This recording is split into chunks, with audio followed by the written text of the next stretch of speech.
If you're a longtime subscriber of the channel, you know that I seriously love a proper luxury flagship sedan. So I've been having a superb week living with this new 2026 Genesis G90, now available in this Prestige Black trim. We had the Prestige Black G80 on Topher drives a couple of months ago, and we did what I like to call the full Culvers. We showed you what that was like to live with by taking it through the Culvers drive-thru, and then I think we ended at the grocery store. And well, I thought we'd do something similar today with this G90 because I actually already have two videos on this second gen G90 up on Topher drives. The first being a super early video from when I was kind of getting my feel for this channel and we kind of just drove back roads in it. The second one being a city commute on the G90. So I figured today we would show you what it's like to live with this biggest and most expensive Genesis that you can buy. And as I mentioned, I seriously love a big flagship sedan, and this is not one that people often think of. I was looking at sales figures last night, and in 2025, Genesis sold just under 1,700 G90s. And I was curious, how do the Germans do in comparison? I'll give you a second to guess. You may be right on this. BMW sold 11,000 7 Series in 2025, actually outselling Mercedes, who only did 8,800 S-classes. But at this being just a fraction of the market, why aren't people buying this? And that's another thing I think we can kind of dive into today and just kind of see why people aren't getting this. I think a lot of it probably has to do with Genesis being kind of a new company. In fact, they've just celebrated their 10th anniversary, so congratulations, Genesis. But I'm always an advocate for kind of buying something different and standing out a bit. And well, I think the G90 stands out quite a lot. This new second generation is absolutely gorgeous, especially in this new Prestige Black trim. So why don't we tell you about what we have here in front of us before we go into the deep dive and go live with it and all of the stuff. Well, we saw the Prestige Black trim on the G80. You can also have it on the GV80, the GV80 Coupe. I don't know that it's available on the GV70, but anyway, here it is on the G90. You can have this in two exterior colors. Obviously, one of them is Vik Black, which we have here in front of us, or you can have Uyani White if you want a bit of contrast on your Prestige Black. But Genesis charges you $650 for both. So the $105,000 starting MSRP is a bit misleading when you have to spend another $650 on whichever paint color you choose. So as spec today, we're just under 108 grand because Genesis doesn't really let you spec anything else on this besides a few dealer accessories. Of course, additionally with the Prestige Black trim, they just go and black everything out. But the coolest part are these special 21-inch wheels on this car, which I'm such like an ex-H2OI car enthusiast in the way that I thought these will look insane on a slammed Volkswagen someday in the future. But anyway, on the back, obviously we have 21s on all four corners, but the tires are staggered. We have a 275 35 21 on the back, and on the front a 245 40 R21. So they're staggered.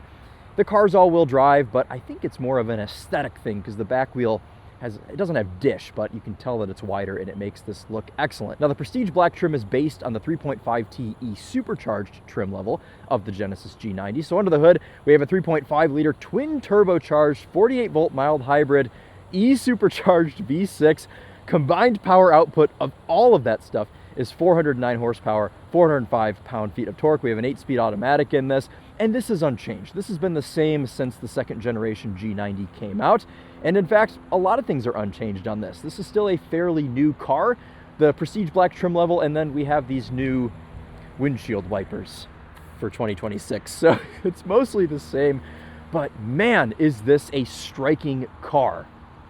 I think out of all the flagship sedans available right now, this does look the best. It is seriously beautiful. So let's go ahead and poke around this before we get out on the road. Keen, I guess, eared viewers will have noticed that this has been idling the entire time. It's super quiet, but mainly because I wanted to show you these lights because I think their light design is just spectacular. It looks a lot better at night, obviously, but I love these two strip taillights here in the back.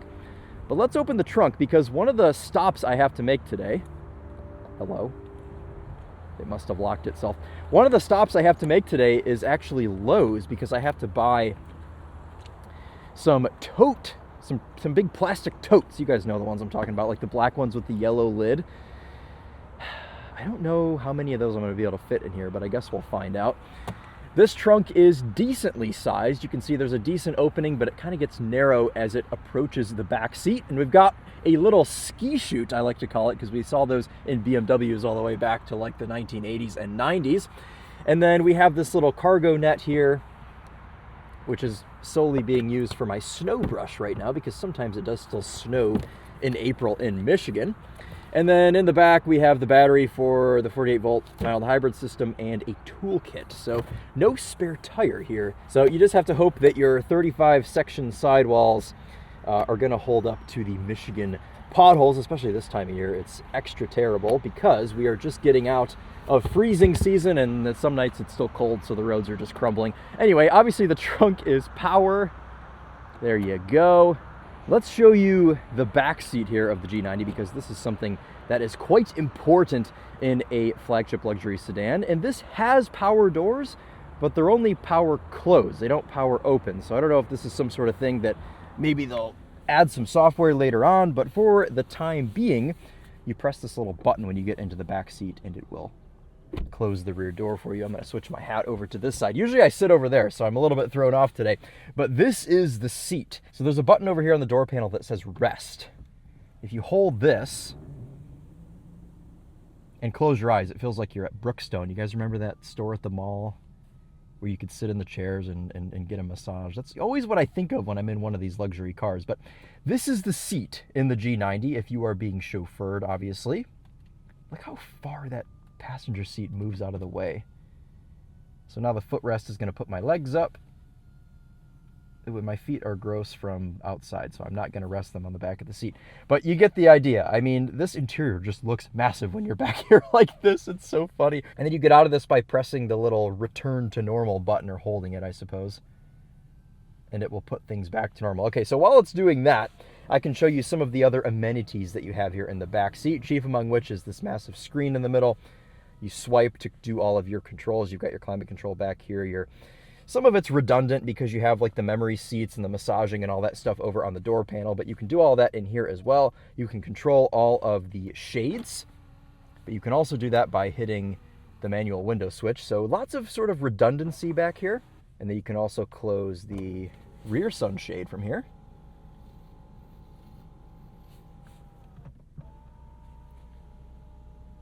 These are the videos that I always feel like are going to be like an hour long because I'm showing you all of the tech inside. But my favorite thing that you can do back here is change the color of the map lights. So you can see you can go warm, which is what we have right now.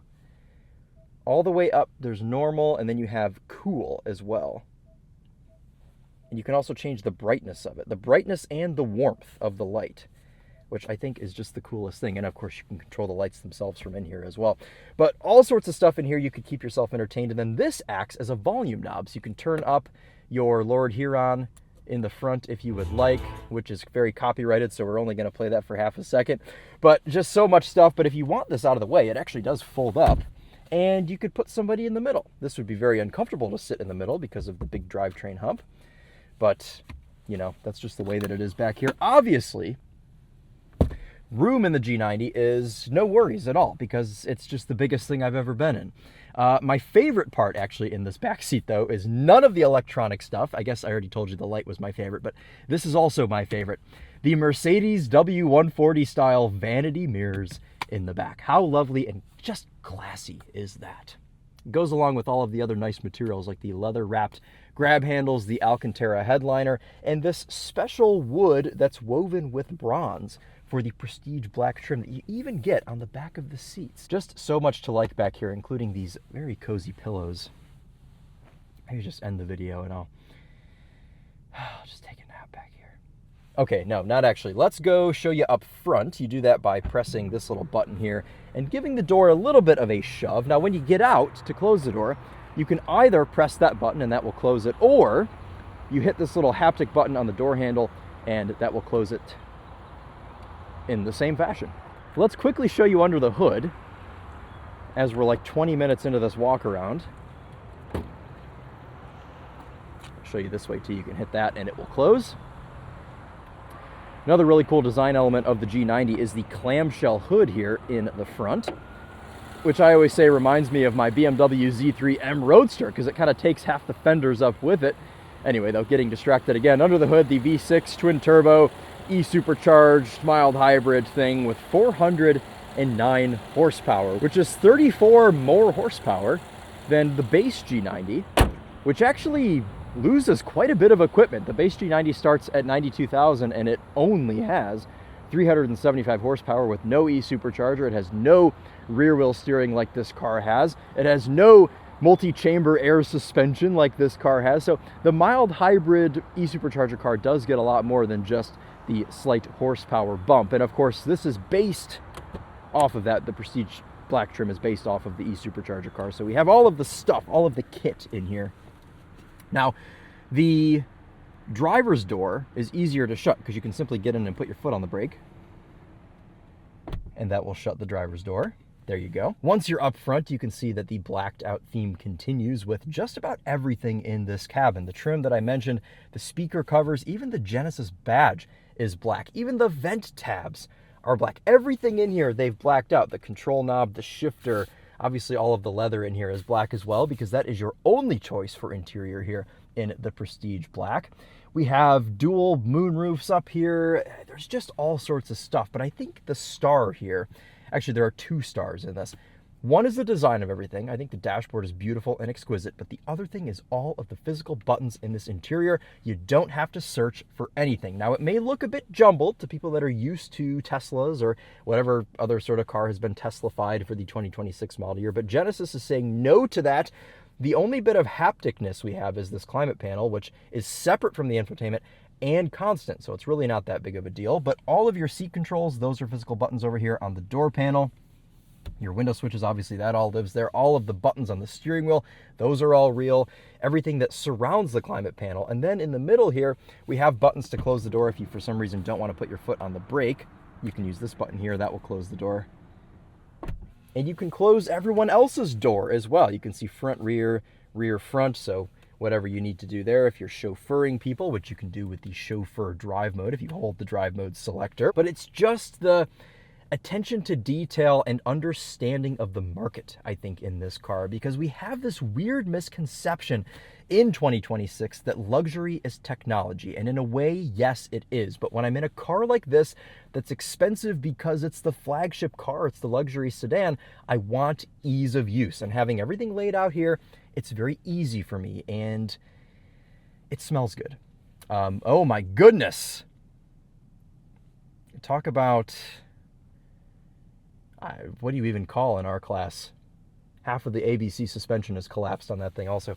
Anyway, completely lost my train of thought. It smells good in here because you have two perfume choices. I've currently got mine set on the Driver's Awakening, but you could also set it to my favorite place, which maybe we'll do that. I think I like my favorite place better. So we'll stick with that. But anyway, this infotainment's got wireless Apple CarPlay and Android Auto. Works the same as any other Genesis infotainment system. We're going to leave this on its CarPlay menu today, and I have been in this parking lot for much too long. Let's put this special metallic black key in my pocket, and let's get out on the road and actually talk about what this is like to drive and live with. Into reverse on the dial shifter, you can see it pulls up our very nice high-quality cameras. And when we go into drive, this will pull up the front camera by default as well. So if you're pulling up to a parking spot, you don't want to curb that front bumper, that will help you there. Now, right off the bat, first thing you notice, and first thing I notice here in the Genesis G90, and it takes me by surprise every time I drive one of these, is how quick the steering is. They've really leaned into this whole rear wheel steering functionality, and I kind of wish that all other Genesises kind of drove like this too, because it's the most luxurious steering feel out of any of their cars by far. And I get that they kind of reserve this for the flagship, but my goodness, this is like Mercedes level steering in this car, and it really does stand out.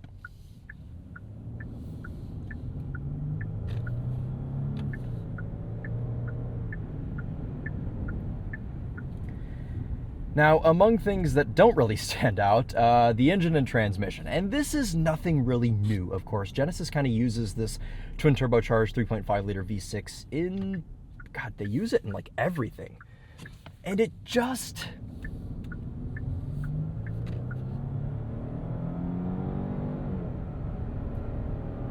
it just doesn't feel that special or luxurious. This is your only engine choice across the line, whether it's mild hybrid, boosted, E-Supercharged, whatever. It's still the same twin turbocharged 3.5 liter V6. So I really think it would be cool to see some kind of a V8 or just something that's a little bit more special for the flagship sedan. But apart from just kind of the bland nature of this engine, it does do the trick as far as power goes. We'll give it a bootful here.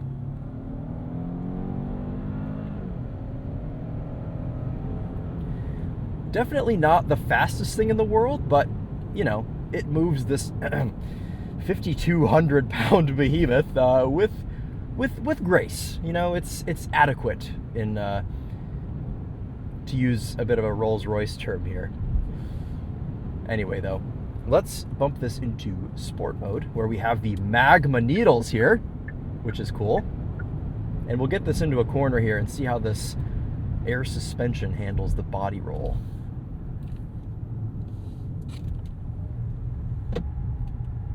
That's a lot of understeer there.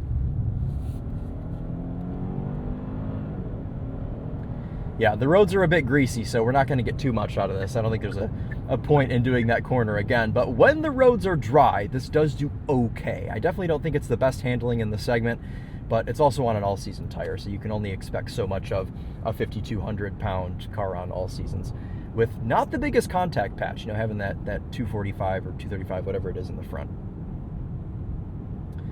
Cluster does change when you cycle through drive modes, and you can also change the look of this by messing with the steering wheel buttons. You can see you can have the little sunset in the back, which is traditionally how I drive these, but I've been enjoying having my integrated CarPlay on the cluster lately, but I guess we don't really need it if it's there.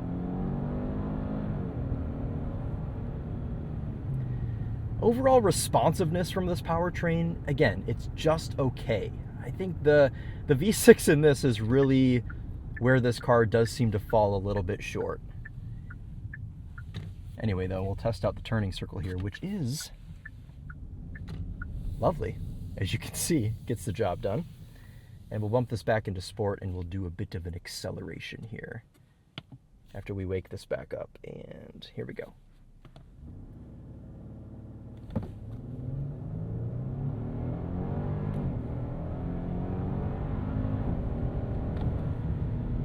Pretty hard shifts there from the 8-speed automatic, which 99% of the time you really don't even know exists. So there's a good flagship. Look at that, Lexus LS 460. Oh, his plate is Berg because it's burgundy. Oh, that's cool. All right, if you want to change these gears manually in the 8-speed, you simply pull one of the paddles.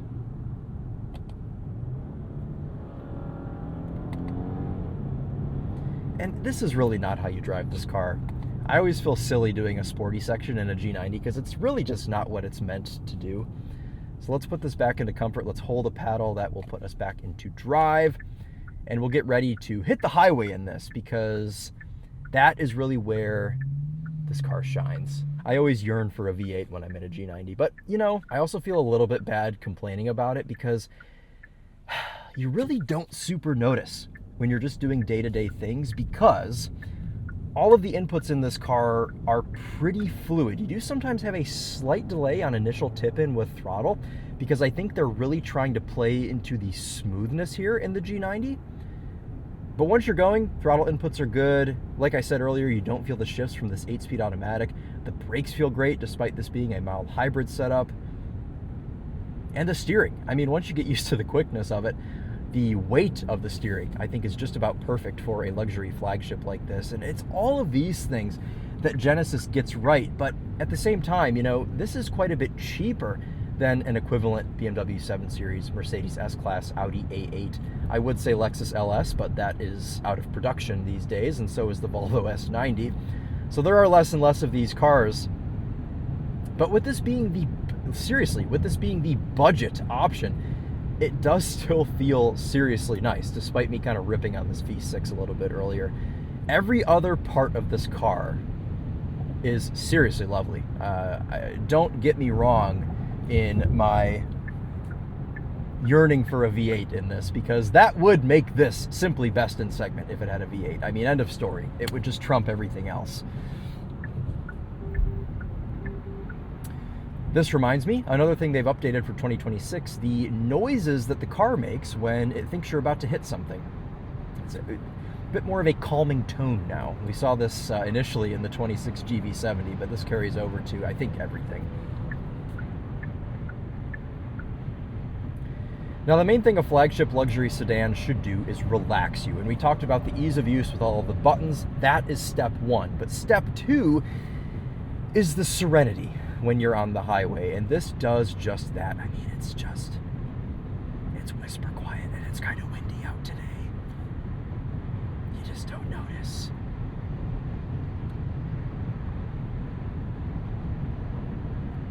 It's so quiet in this cabin.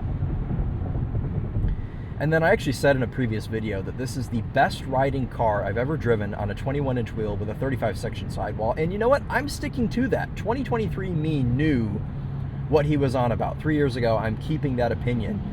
This is just whatever sort of like witchcraft they've put into this air suspension. It completely isolates you, and it makes up for these 21-inch wheels that otherwise would just be crashing over bumps, and in fact probably are crashing quite badly over bumps, but you just don't feel it in this cabin.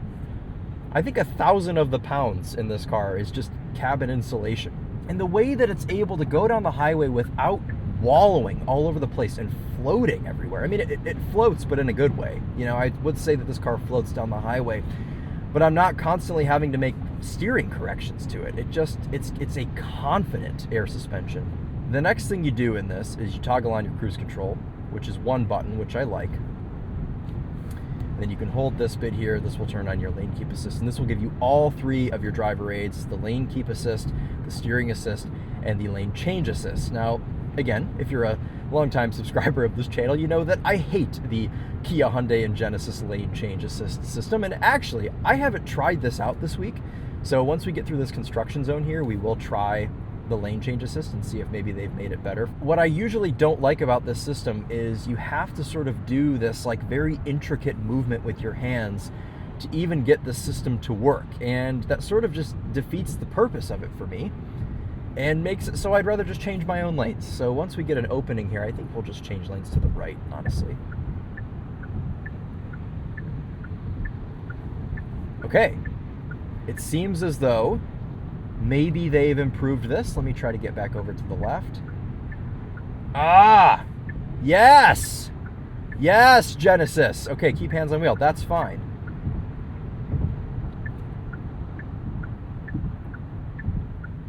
Yes, yes, yes. Okay.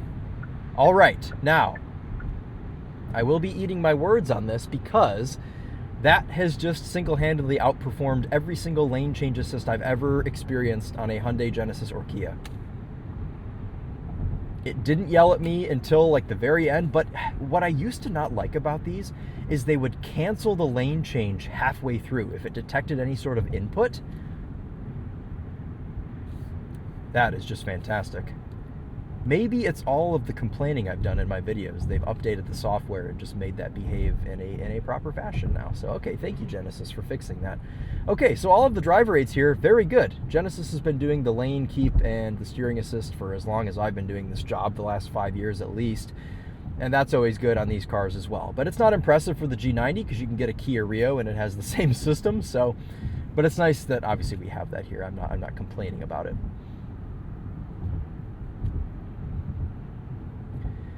Additionally, apart from the ride comfort, the cruise control, and the ease of use of the interior bits, the seat. Oh, the seat.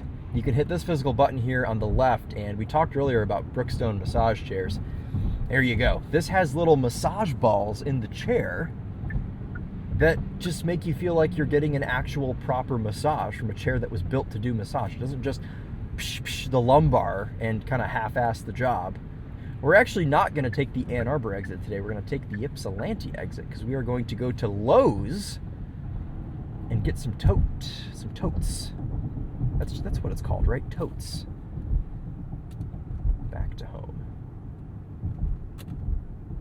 Only thing I don't like about toggling the massaging seat on is it gets rid of your CarPlay off the screen. just feel like that isn't really necessary. There are some moments where this does sort of feel like a Bentley in the way that it kind of sways side to side over bumps. You notice this most when you're going in and out of driveways. And you know, Genesis, I feel like there's maybe some inspiration from Bentley here in these cars, and I think some of the ride quality may be inspired from Bentley here. Anyway though, you see that I literally have to do like half a turn to go around a corner like that. I think this could be jarring to the average business professional, maybe if they get in this and they're used to a car that doesn't have rear axle steer. In fact, it took me a couple of days to get used to this, and according to my old college, I am a business professional because they selected me for the 20 under 40 celebration this year. So, one YouTuber among many business professionals, but I'm cosplaying it extra today in the G90. Ooh, look at this lovely Volvo wagon.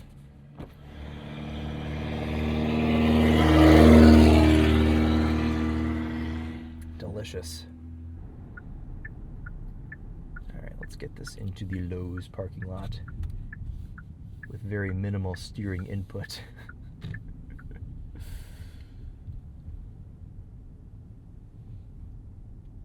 It is just quite maneuverable, this car. We're going to have to maneuver it around of all of the gentlemen here in their trailers and trucks. Okay, we're going to park this way in the back, and we'll back it into a spot as well. Even though, geez, look at this, I could have easily pulled that into a spot. Usually these big cars, they're not easy to pull forward into a spot, but this one is. Backing in now. Geez, this is a big car. It does actually stick out of the spot slightly. Put this into park. Parking brake is down by your left knee. You can engage that there. And then this should play me an outro. Aha. Somebody had that turned off when I picked this car up. I was very disappointed. Okay, we've 13 mpg, not great. Let's get out and we'll show you what it's like walking away from this. We'll hit our little button there to close the door, and then these door handles come out of the car, obviously, but you can click your lock button and then they fold in. And this happens when you're driving as well, so they're a bit more aerodynamic. I guess I could have gone a little bit further back in the spot, but I think overall, actually, we are fully in it, but just. I love a good Flagship, but sometimes you have to think about where you're going because this is just a massive car. But they have to make these spots big, right? Because lots of people drive their 2500 series trucks to Lowe's. All right, well, I'm going to go in and get some totes, and we'll see how many we can fit in this car. We may have to also utilize the back seat, but lots of square footage, so I think we'll be okay. Walking back up to the Genesis G90 with my hands completely full of totes, my goodness, does this thing look menacing. This is like, you see this car following you at night and you wonder if you're going to make it to your destination. I don't know if there's any sort of kick sensor under the trunk, but we're just going to use the button today. Set those in the only dry spot in the parking lot I could find. Okay, I'm going to move the snow brush over. I don't know that these are all going to fit in here, but we're going to give it an honest shot here. Ooh. Hold on. Lid's off. Lid's back on. I don't know if that's going to accept that. No. Okay, hold on. We can. I know this. We can make this work. How do I look right now without a pickup truck, with this big luxury sedan in the Lowe's parking lot? Probably many hosses looking at me, judging me. Okay, let's try that now with no lids. Might have just enough room. Come on. Yes. Okay, so we just can't do the lids, but the lids can ride. Best seat in the house. How am I going to put this in here so they don't damage anything? I think like this should be fine. We'll put my hat right there, so then they're not. There we go. Okay. Yeah, we should be okay like that. It might introduce a bit of a rattle into the back seat, but hey, you know that it's the lids. I'll shut the door here. Obviously, these are soft close. Geez, I'm like, what is glowing in this interior? I can see those out of my peripheral. They're so bright. Okay, start this up. And when I do, watch the Bang & Olufsen tweeters rise out of the dash.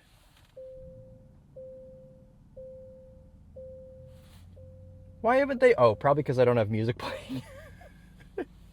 Okay, stand by. That was a bit of a buzzkill. Okay, here we go. Ah, there you go. You see that?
Just because you go for the budget alternative from the Germans doesn't mean you don't get an exquisite sound system. This is one of the best. I mean, I would say that it's up there with the systems in the Mercedes and the BMW. It's seriously a fantastic system. Overall, this car, I think it completes its mission quite well, because I think it's just stunning to look at. It's very stately. It's very old money, which is something that I've said kind of the whole time that this second generation G90 has been out. Because in my mind, this is the sort of car you'd see parked outside of a house that isn't a McMansion. It's kind of like an older brick house that hasn't been knocked down and ruined by millennial grays and things. But still, the house is still valued at like $8 million. But you know, it's the old money look. This is the old money aesthetic that I just think that they've absolutely nailed. Because you look at the new BMW 7 Series, and it just isn't that. The new Mercedes S-Class, it just isn't that. This is kind of, I think, the choice for somebody that wants that classy aesthetic in 2026. So anyway, with that being said, let's pull into the second parking lot now. Ooh, a Subaru. That's cool. Okay, we're going to put this over here. We're going to park at the bookstore. Can you guys tell that I'm indecisive when it comes to parking? You'd never know, would you? Into reverse. I think this is the spot, actually, I parked in with the G80, or it was somewhere over here. Okay, let's get this all the way close to the curb. And then this should fit. Oh, yeah, this will fit in this spot. It'll stick out. Okay. Automatic emergency braking going in there. Can we... It's not letting me back up any further. The car has simply said no to me reversing any further. There you go. Just want to get this as close to the curb as possible. There it is. Okay. We'll pull that parking brake. We'll get this shut off now for the second time. And then once we get back from inside the store, we will go ahead and wrap this one up and give you guys some final thoughts. Walking up to the G90 for the second time in this video. We don't do this too often with my very small, measly bag of groceries. I think we can actually, oh, you can see that the car has sensed me and it's popped the door handles out. I think we can actually use the trunk for this. Actually, I know we can. It'll just fit right here off to the side, as you can see there. And we will be good. Do I wish that this maybe had a slightly bigger trunk? Potentially. Oh, and the car's relocked itself. But we don't want that. Will it sense me walking back up to it? No, it won't. Okay, anyway. Let's jump back in here and let's give you some final thoughts here on the Genesis G90 as this goes into my comfort access position. because the time in here is wrong. Someone didn't update it when Spring Forward happened. But I have a haircut appointment in 17 minutes, so we're going to start heading that way. So apologies for not taking this into the city. But again, like I said in the beginning of the video, I do have a video on a G90 where we drive through the city and stuff. So, and I might actually film one more on this. I might do a night drive, so there'll be some more details in there. What is this screen doing? Now, this might be a little bit of a hot take, what I'm about to say, but I do kind of think that the G90 is now kind of the enthusiast choice in the luxury flagship segment, because I think the BMW has gone a little bit too far in the direction of tech and trying to attract young buyers and be striking, which is fine. That's what they want to do with the car. It is what it is. The S-Class is always going to appeal to Mercedes enthusiasts, but I do kind of think at this point it's a bit boring. It just looks like a big C-Class, whereas the Genesis G90, very similar to the rest of the brand, is just like this really nice breath of fresh air into the segment, and it looks fantastic. Now, I know I've said this many times in the video, but I think a flagship luxury sedan should make a statement, but it should make a statement in the way that this car does. In the way of being very elegant and stately. And this one, especially in the Prestige Black trim, is a bit menacing as well. And I know Genesis doesn't really have the reputation that maybe a Maserati Quattroporte or an older Mercedes S-Class would have, in the way that you would be scared that it's someone in the mafia. This, I think, aesthetically is everything that a flagship should be. The only place where it's lacking, you guys already know, is under the hood. And I think we'll see this change here in the next few years as Genesis kind of continues to develop. Because remember, that's another thing, actually, we'll talk about that in a second. Because remember, Genesis is only a 10-year-old brand, and for this brand only being 10 years old, I mean, think about BMW and Mercedes that are like a bazillion years old. This is what they're able to make. It's just an exquisite piece of engineering. I mean, it seriously is. It has just about everything that the other cars have, and I say just about because this is still kind of the budget alternative. Granted, it is still over $100,000, but you can get yourself into a G90 on the base level for 92 grand. Cool bullet Mustang. The only things that are a bit disappointing in here that do sort of demonstrate that it is a budget option are the things that remind you of the parent company, Hyundai. Now, these gauges here, these are the exact sort of gauge designs you would see in a $20,000 Hyundai Elantra. The turn signal sound is the exact same as a Hyundai Elantra. Some of the switches, some of the buttons down here, some of these are the same as a Hyundai Elantra. The font in here is the same as a Hyundai or a Kia. So there are just certain things in here that just, they don't feel super high-end, and it's kind of just the price you have to pay if you're gonna go for something like this. Because you think about Mercedes, you know, they don't have a parent company. They are the parent company. Same with BMW. So just some things to consider here with the G90.